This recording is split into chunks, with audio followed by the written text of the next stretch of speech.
Trees in a forest. So, welcome to Creative Thinking Act Season 2, Episode 2, Trees in a Forest. So, how many trees just actually make a forest? The definition of forest varies around the world. Means in India, there are evergreen forests,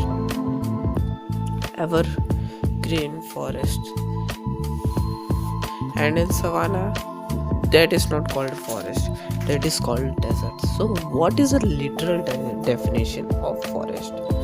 But the main characteristics are the same. It is a region that is densely planted with tall trees, covers a large area, means a area which covers a large area planted by trees. More than 50% of Earth's animal and plant species are found here. Means 50%, more than 50% of plants and animals are found in forests. That's why forests are very much important. And what we humans are doing, cutting forests for agriculture purpose and industries, and that's why the pollution is rising at a great pace. So save forest, save earth, and save our future, our lifeline. So save earth. So let's see some types of forests. Some types of forests are rainforest forest. In this rainforest forest, lush tropical forests are found in hot regions with high rainfall, usually around the tropics of Cancer and Capricorn. Means these forests are full of water. There is not less quantity of water, and that's why the plantation is very good here in rainforest. And these forests are found near Tropic of Cancer and Tropic of Capricorn. Tropical dry forest, vegetation that can survive the long path of a dry season, grow in these forests. Coniferous forest, vast areas of coniferous forest stretch across the cold regions of North America and Northern Europe and Asia. Temperate forests, in areas with distinct cool and warm seasons, grow broad-leaved trees that lose their leaves in winter months. So these were the types of forest. Now let us see some main forest regions of the world. Some main forest regions of the world. The first number is USA. Many of the USA's forested areas are protected as national parks, and if you also know that there is only one private national park in India, and many of them are government private. Second most is Canada, third is Russia, China, Central America, Africa and Brazil. About 30% of Earth's total land area is forested.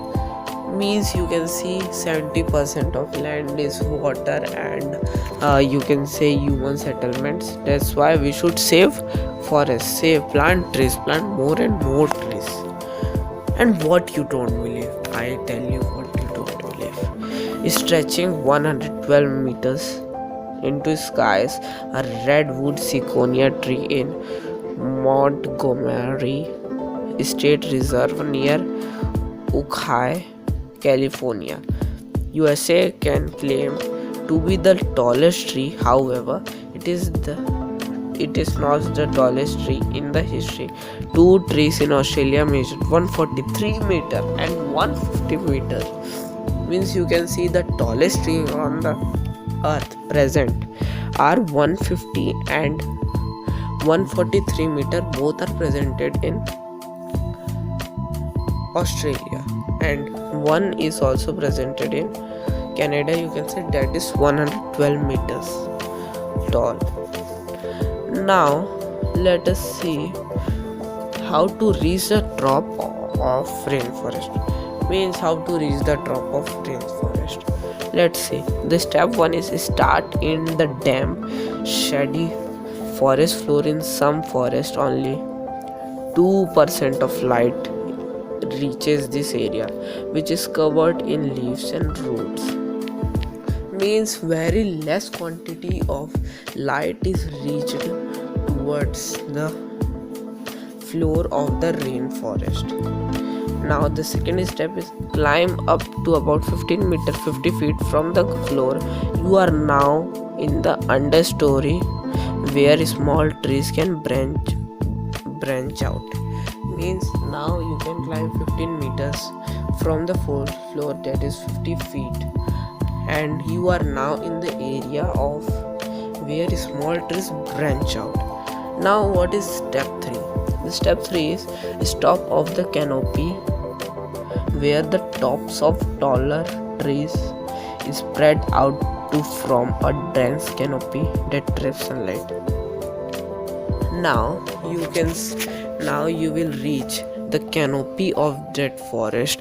Means at this area, this is only the area where the sunlight is blocked. 98% of the sunlight is blocked here. Now the last and the fourth step is arrive at the top, known as the emergent layer. Here the very tallest trees reach the sky, sometimes at a height of 70 to 80 meter, that is 230 to 262 feet above the ground. Means now you will arrive at the emergent layer, that is the tallest layer of the evergreen forest.